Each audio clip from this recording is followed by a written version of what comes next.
పాలకొల్లు నియోజకవర్గ ప్రజలకు మేలు జరిగే పనులకే అధిక ప్రాధాన్యతనిస్తూ పనిచేస్తున్నారని, వ్యక్తిగత లబ్ధి కోసం ఏనాడు పని చేయలేదని మంత్రి నిమ్మల రామానాయుడు తెలిపారు. పశ్చిమ గోదావరి జిల్లా పాలకొల్లులోని ఎంఎంకేఎన్ మున్సిపల్ ఉన్నత పాఠశాల ప్రాంగణంలో ధర్మారావు ఫౌండేషన్ ఆధ్వర్యంలో యూనియన్ బ్యాంకు సీఎస్ఆర్ నిధులతో 250 మంది విద్యార్థులకు మంత్రి ఉచితంగా సైకిళ్లను అందజేశారు. 3 సార్లు ఎమ్మెల్యేగా గెలిపించడంతో పాటు మంత్రిగా అవకాశం కల్పించిన నియోజకవర్గ ప్రజల రుణం తీర్చుకునేలా రోజుకు 18 గంటల పాటు శ్రమిస్తున్నారని నిమ్మలు తెలిపారు. నియోజకవర్గంలో 9వ తరగతి చదివే విద్యార్థులకు దశల వారీగా సైకిళ్లు అందజేస్తున్నామని, భవిష్యత్తులో 6 నుంచి ఇంటర్ వరకు చదివే వారికి సైకిళ్లు ఇవ్వాలనే ఆలోచన ఉందని చెప్పారు.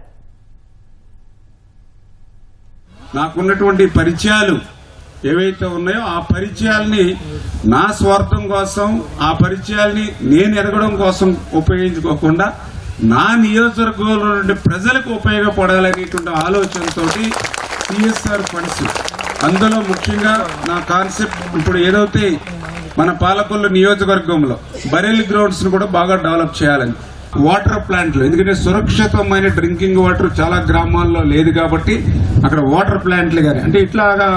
ఒక 5-6 ఐటమ్స్ అంటే బరెల్ గ్రౌండ్స్, స్కిల్ డెవలప్మెంట్ సెంటర్స్, ఇటు వాటర్ ప్లాంట్స్, అదేవిధంగా ఇటు పిల్లలకి సైకిల్స్, ఈ రకంగా ఇవన్నీ కూడా టార్గెట్ పెట్టుకుని ఈరోజు ప్రతిరోజు కూడా